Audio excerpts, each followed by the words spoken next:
Part 1. George and Lisa are overseas students studying in Britain. They are returning home for the summer holidays. First, you have some time to look at questions 1 to 3.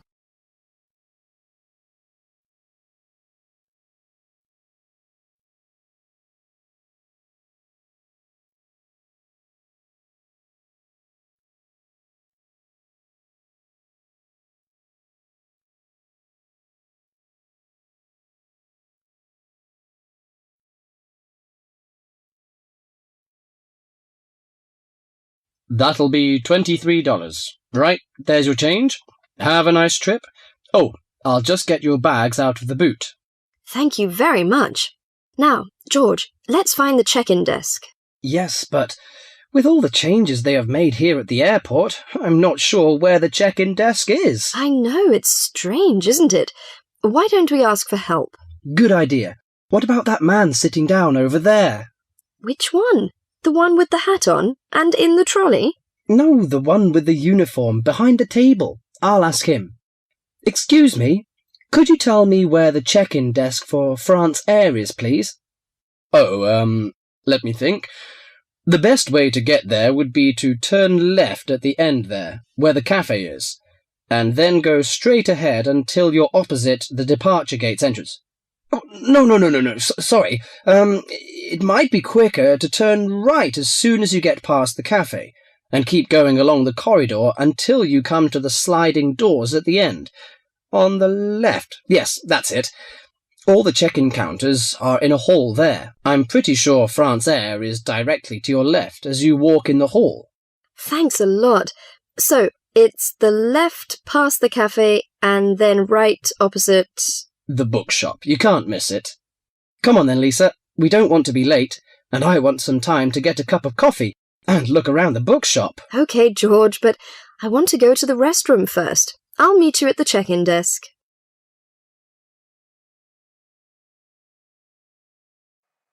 Before you hear the rest of the conversation, you have some time to look at questions 4 to 10.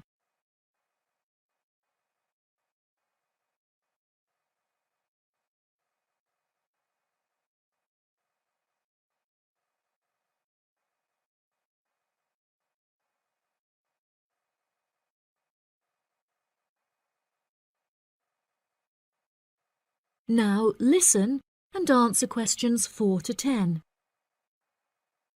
Good morning. Can I help you? Yes, I would like to check in for flight FA492. Very good. Can I have your ticket and passport, please? Oh, yes, here you are. OK, thanks. If you could just put your suitcase on the scales. Oh, I have this extra box that I want to take as well. OK, well, that's extra luggage, so I'll have to get you to fill out an excess baggage declaration certificate. It'll cost extra, I'm afraid. Let me see. $40 exactly, if the total value of your contents is under $400. Oh, well, what's the form for? It's just a form you have to fill out so that if there are any problems, we'll know where you are and how to contact you. So, if you can give me a few details, I'll key in the information. OK then, your passport says your name is Lavier. Is that right? Yes, George Lavier. George, Lavillliers.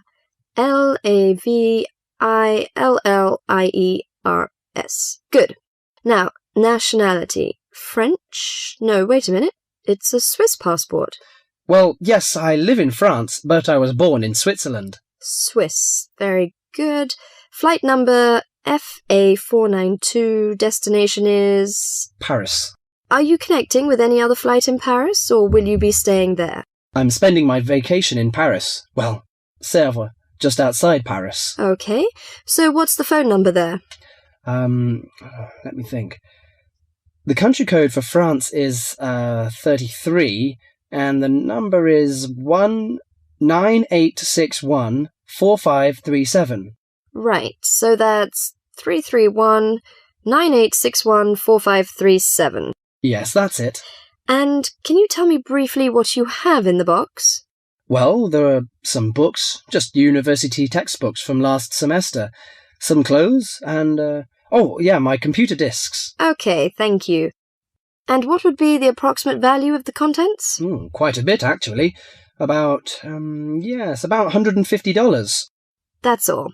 There's your receipt for the box, your passport and ticket, and here is your boarding pass. Gate 7. You can board the plane in about 35 minutes. Have a nice flight. That is the end of part 1. You now have half a minute to check your answers.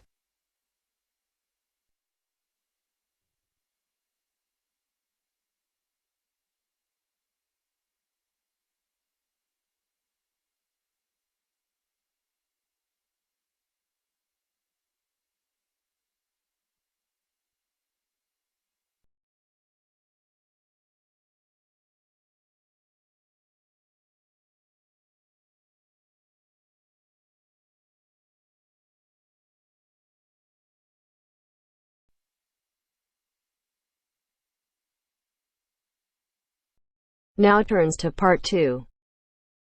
Part 2. You will hear a podcast on Canberra's theme park. Now you have some time to look at questions 11 to 16.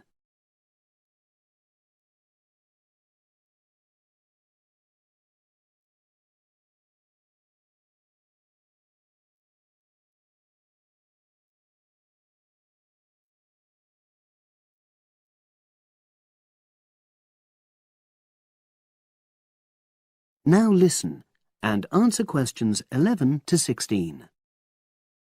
Welcome to Canberra's Park podcast. In the next few minutes, I'll tell you a little about the park and the amazing things we have to offer. We like to think that Canberra's offers more than other theme parks. Like them, we have a variety of exciting rides for people of all ages, but Canberra's also places strong emphasis on the educational experience for its visitors. Not boring facts, but lots of interactive exhibits. Although it's mainly an outdoor experience, we do have some indoor activities if the weather gets too dreadful. The park's got a lovely, well-established feel, set in 80 acres of beautiful countryside, about 3 miles south of the tourist resort of Dulchester. The park was set up in 1997 by the Canberra family, but then taken over by new owners in 2004, who have maintained the original vision of the Canberras. It has lots of old trees, hundreds of flower beds, and a gorgeous lake. Canberra's has over 45 different rides, exhibits, and arcades. All but one of these is free once you've paid your entrance fee. We charge a small fee for our newest ride to reduce the length of the queues. You don't pay anything for parking. A family ticket for a family of 4 works out at about £8 per person, which is amazing value. Full details of current prices are shown on our website, along with full details of rides, etc., and directions for getting to us. We also have a number of special offers. For example, if you live locally, why not join our Adventurers Club, which entitles you to 50% off ticket prices all year round, and a special lane for all rides and exhibits, which means you don't have to wait to get into any part of the park. See the Offers tab on the website. We've recently added a number of new exhibits to the park, and we're particularly proud of our Future Farm Zone, which houses over 20 different species of animals, from chipmunks to dairy cows. The emphasis is on getting near to the animals. All of them can be petted, and you can buy food for feeding the animals. Many of our younger visitors say that this is the high point of their visit. And speaking of food, don't let the animals have all the fun. We have a total of 7 different catering outlets on the site. We're open 10 to 5:30 all year round, and cold drinks and snacks can be bought at any time during opening hours. And hot food is available most of the day in the Hungry Horse Cafe from 11 until 5. just half an hour before closing time. Now you have some time to look at questions 17 to 20.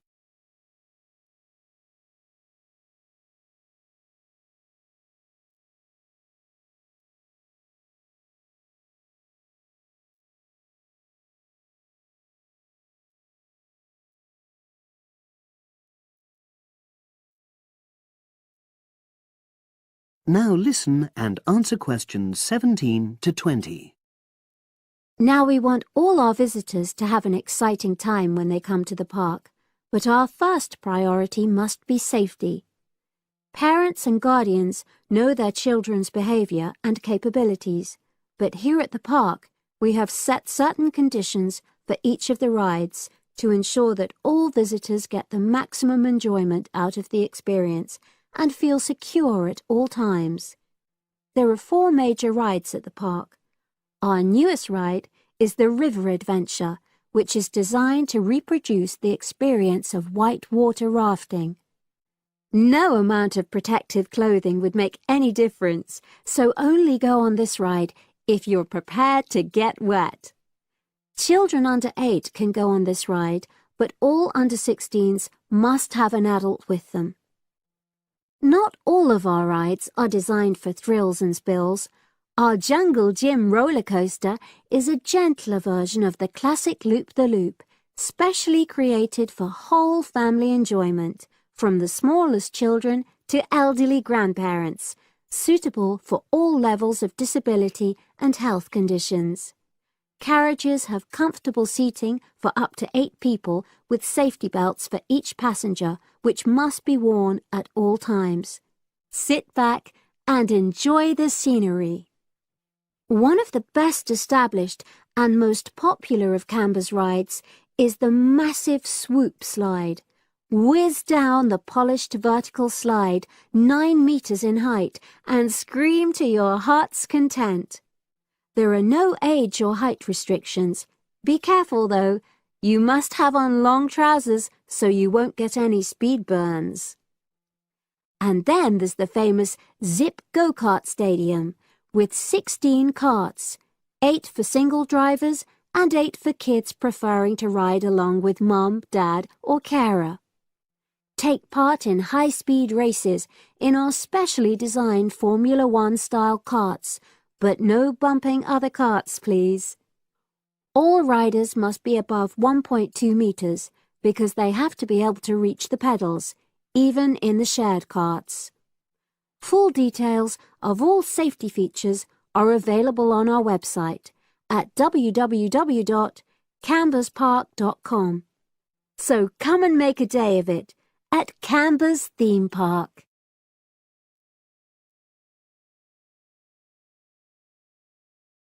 That is the end of part 2. You now have half a minute to check your answers.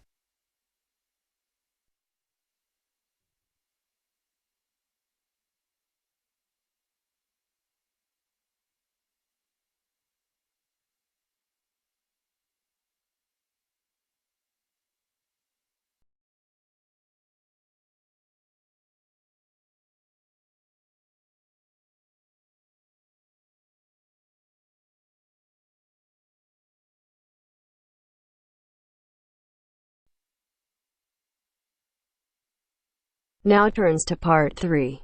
Part 3. You will hear a tutor and 2 students discussing the best ways to study.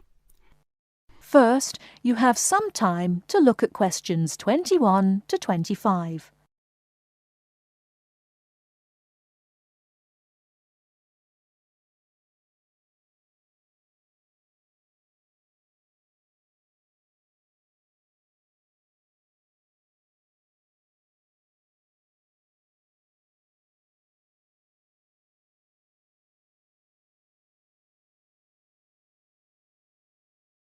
Now listen carefully and answer questions 21 to 25. Well, how are you both settling in? Fine. Yes, no problems. So far, anyway. Good. Remember that as your personal tutor, I'm here to help you if you do have any difficulties. Now, as you know, lectures start on Monday, so I thought we'd look at a few ways of making the most of them, especially in terms of the notes you take. Let's begin by thinking about what you can do before you even go to the lecture. Any ideas? Make sure you're up to date with all the background reading, so you know plenty about the subject already. Yes, that's essential. The lecturer will assume you have that knowledge. Anything else, Carlos? Well, check what the topic's going to be. Of the lecture, that is. I'd go a bit further than that and consider what the content may be. Then you could ask yourself some questions that you want answering and listen out for the relevant information during the lecture. Okay. Now that brings us to the lecture itself and the actual business of writing notes. But there's a lot to deal with there, so we'll come back to that later. What I'd like to do for the moment is continue with the process of note-taking and move on to the next stage. Any suggestions for what that might be? When the lecture is over, you mean? Yes, once you're able to sit down somewhere quiet with your notes. Read them? More than that, you need to make sure they'll still make sense to you weeks, months later. Edit them? Yes, that's what's needed. It's well worth spending a few minutes on it. Any missing words, anything difficult to read, things you didn't have time to jot down, now is the time to do so, while everything's still fresh in your mind. Right. And after that, when's the best time to revise them? When do you think, Carlos? I'd say just before the next lecture, in the same subject. Precisely. That's a vital time to look at them again, for obvious reasons. But it's definitely not the only time. When should you revise them again? A month later, maybe? Sooner, and much more often than that. I'd recommend you look at them again once a week. That's why it's so important they're complete and easy to follow.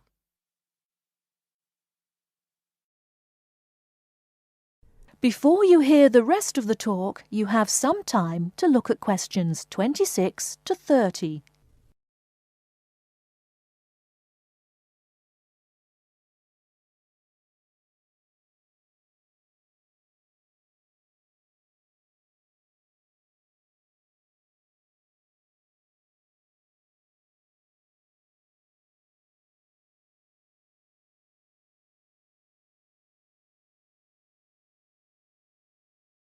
Now listen and answer questions 26 to 30.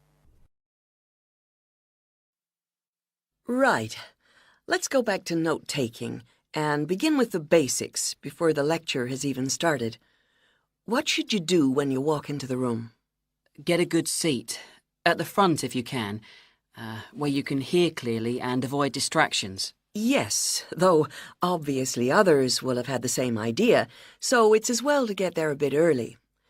So, when the lecture's underway and you're busy jotting things down, what should you try to ensure? That you're getting all the main points. And what if you don't catch something you know must be important? I'd leave a space. Then I could check it later, perhaps by asking a question at the end and fill it in afterwards. That's an excellent way to deal with it, yes. And there's something else I'd like to mention here. Talking about going through notes afterwards, it's absolutely vital that what you write is legible for one very good reason. It saves time. You'll waste many hours during the course if your revision is held up because you can't read what you've written. Okay, what else can we do to make listening and note-taking more efficient? Well, I always listen out for signpost words. Sorry, what are they? They're the ones lecturers use to say where they're going. A bit like a signpost at a road junction, I suppose. Things like, the first reason is, however, to sum up, and so on. Yes, they can tell you when something important is coming, and help you organize your notes, too. Is there anything else you can add, Carlos? There's something I think's very useful, but it's later, after the lecture is finished. That's fine. Go on. Well, what I do is go through what I've written down, summing up the main points in a few words in the margin, on the left-hand side of the page. I try to use words that'll jog my memory so that I can remember what everything's about when I look at them again. Yes, that can work very well. What some people do to review their notes is cover up their full notes from the lecture, maybe with a piece of paper or a card, and concentrate just on what they've put in the margin, trying to recall the details. Then they move the cover down a little and check whether they were right.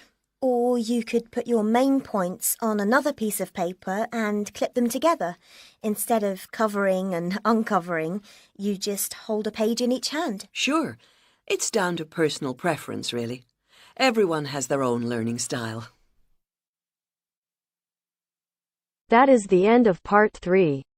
You now have half a minute to check your answers.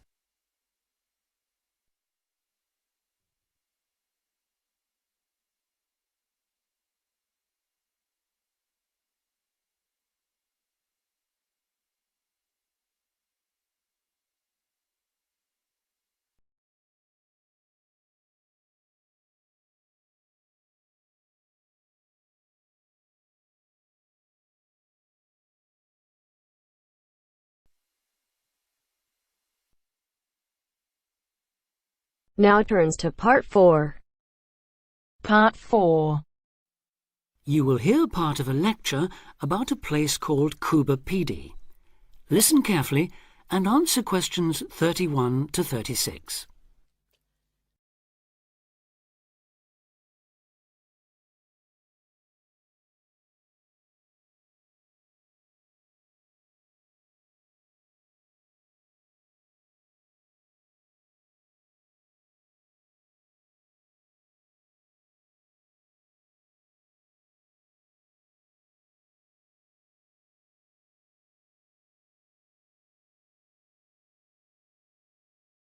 Listen carefully and answer questions 31 to 36. Good afternoon.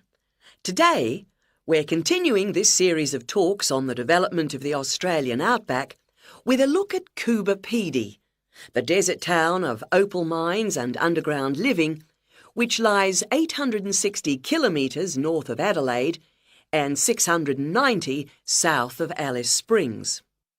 The inaccessibility, harsh climate and almost total lack of water made it a highly unlikely place for human habitation. But that all started to change in 1915 with the discovery there of opals, the precious stones which seem to change colour according to their surroundings. Settlements were established following the First World War, when soldiers returning from the trenches of France brought with them the techniques of living below ground in dugouts. The depression of the 1920s and 30s led to many prospectors leaving, but the town boomed again in the late 1940s when shallow new opal fields were discovered, and immigrants from Europe arrived in large numbers after the Second World War. It must be remembered, though, just how hostile conditions were. Daytime summer temperatures reached well over 50 degrees centigrade, winter nights were bitterly cold, and dense dust storms regularly blanketed the town. To cope with this, more and more people began living in disused mines and purpose-built subterranean houses, where the temperature remains at a comfortable 25 degrees all year round, so that eventually around 70% of the town's inhabitants had made their homes beneath the surface. This led to the construction of hotels and even churches below ground, as well as an entire underground shopping centre, the only one in the world.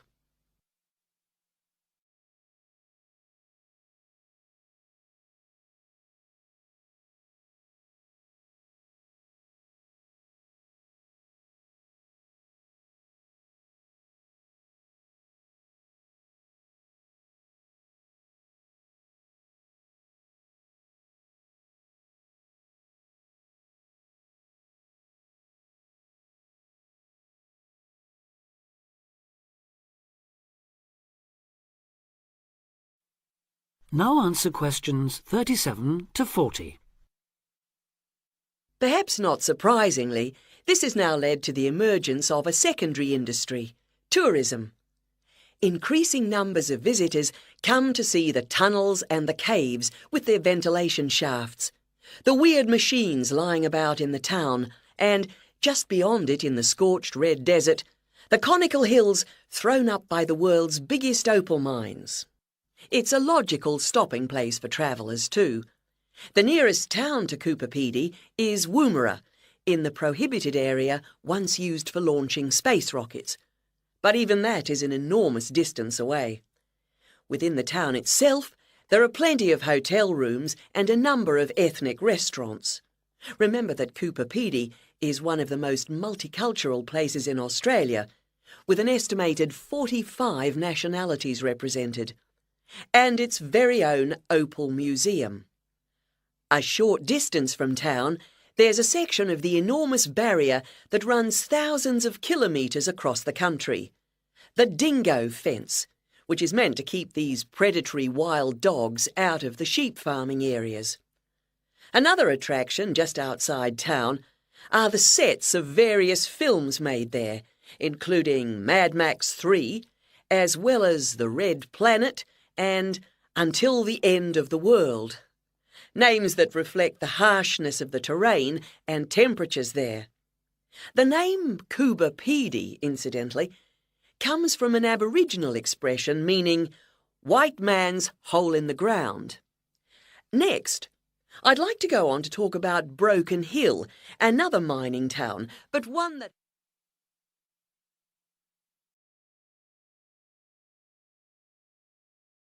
That is the end of part 4. You now have half a minute to check your answers.